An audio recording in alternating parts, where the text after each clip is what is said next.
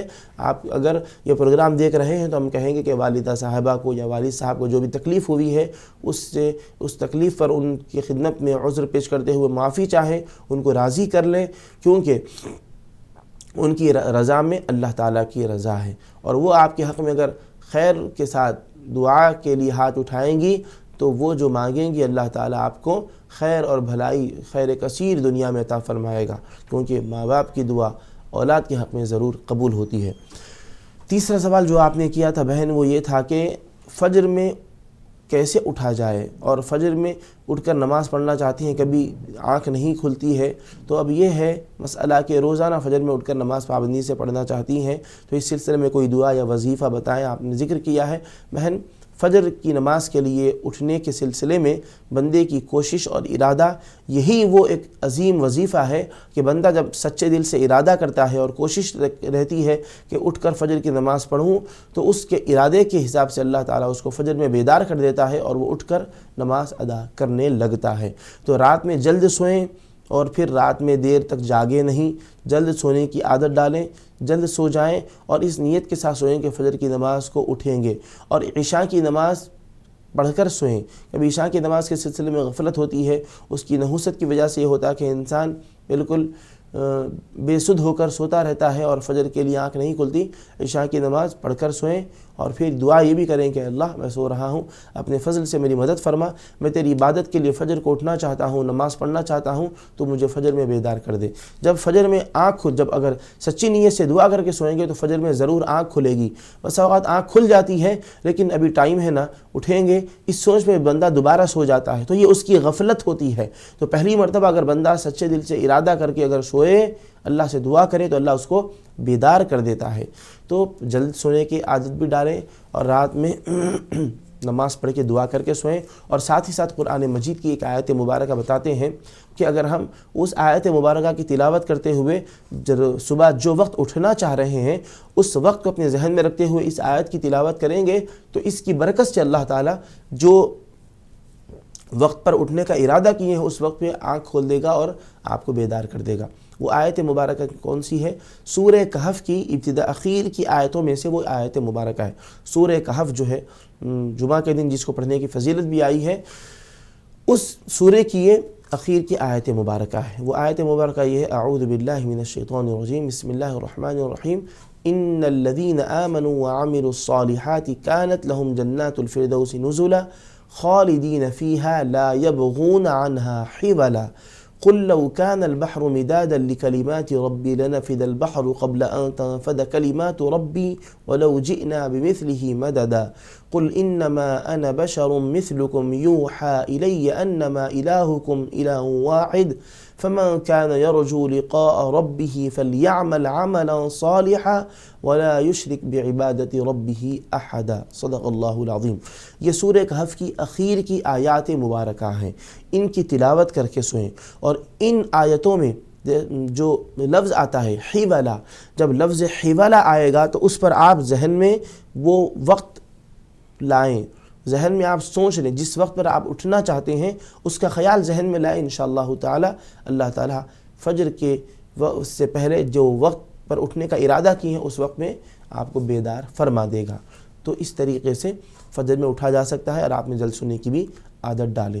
تو 3 سوال آپ نے بہن کیے تھے لدھیانہ سے، آپ کے 3 سوالات کے جواب ہم نے دے دیے ہیں۔ ناظرین، آپ بھی اس پروگرام میں شریک ہونا چاہتے ہیں، اس پروگرام کا حصہ بننا چاہتے ہیں تو اسکرین پر جو نمبرات دیے جا رہے ہیں ان نمبرات کے ذریعے سے آپ اس پروگرام میں شریک ہو سکتے ہیں اور اس پروگرام میں سوال کر سکتے ہیں۔ آج کے ہمارے پروگرام کا عنوان ہے اسلامی تہذیب و تمدن کی اہمیت۔ اس موضوع سے متعلق سوال کر سکتے ہیں۔ اس کے علاوہ کسی اور موضوع سے متعلق کوئی سوال کرنا چاہتے ہیں تو ضرور آپ سوال کر سکتے ہیں، آپ کے سوال کا جواب دیا جائے گا۔ ایک اور بہن نے سوال یہ کیا تھا کہ گھر میں ان کے درمیان، ان کی بھاوج کے درمیان ایک مشہور جیسا کہ بات ہے نا، ننند بھاوج کی لڑائی ہوتی رہتی ہے، تو اسی سلسلے میں انہوں نے شکایت کی ہے اپنی بھاوج کی کہ وہ ان سے لڑتی ہیں اور کہتی ہیں کہ تم پانی بہت ضائع کرتی ہو، اسراف کرتی ہو پانی کے سلسلے میں، اور یہ کہہ رہی ہیں کہ میں اپنی ماں کی خدمت کرتی ہوں، ماں کے کپڑے دھونے کے لیے پانی استعمال کرتی ہوں، تو میری بھاوج جو ہے میرے بھائی کی بیوی وہ مجھ سے لڑتی ہے، جھگڑا کرتی ہے اور بھائی سے بھی شکایتیں لگاتی ہیں، لیکن وہ خاموش رہتے ہیں، کچھ نہیں کہتے ہیں. تو الغرض یعنی وہ بھاوچ کی شکایتیں لگانے پر وہ آپ سے کوئی محاکمہ نہیں کرتے ہیں، بلکہ وہ خاموش ہو جاتے ہیں. تو الغرض آپ نے یہ کہا ہے کہ کوئی ایسا دعا یا وظیفہ بتائیں کہ یہ جھگڑوں سے نجات مل جائے. تو اگر آپ کی بھاوچ بھی یہ پروگرام دیکھ رہی ہیں تو ہم ان سے کہیں گے کہ لا یعنی غیر ضروری طور پر کسی سے جھگڑنا، یہ کسی کو ذہنی طور پر ایسی بات کہنا کہ وہ ٹینشن میں آ جائے، ڈپریشن میں آ جائے، یہ مناسب نہیں ہے.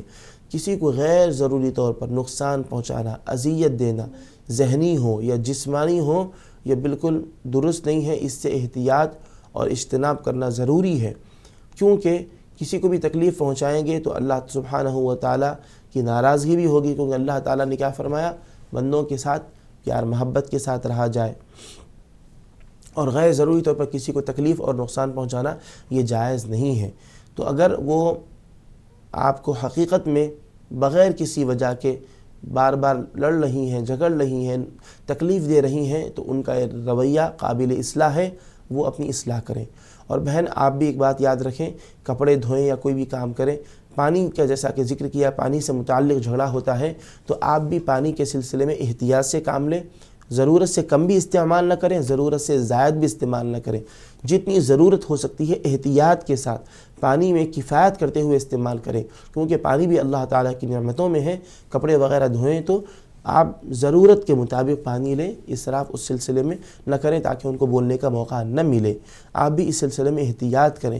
اب آپس میں آپ لوگ چاہتی ہیں کہ پیار محبت کے ساتھ رہیں، جو نندن بھاوچ کا جھگڑا اور لڑائی ہو رہی ہے اس سے آپ کو نجات ملے، تو پہلی بات یہ ہے کہ آپ ان کے ساتھ، وہ ان کا کوئی بھی سلوک ہو، آپ کوشش یہ کریں کہ ان کے ساتھ اپنے سلوک کو اچھا رکھیں. اگر وہ آپ سے سخت لہجے میں بات کرتی ہیں تو آپ ان کے ساتھ نرم لہجے میں گفتگو کریں، تو ان کو اپنی غلطی کا احساس ہوگا.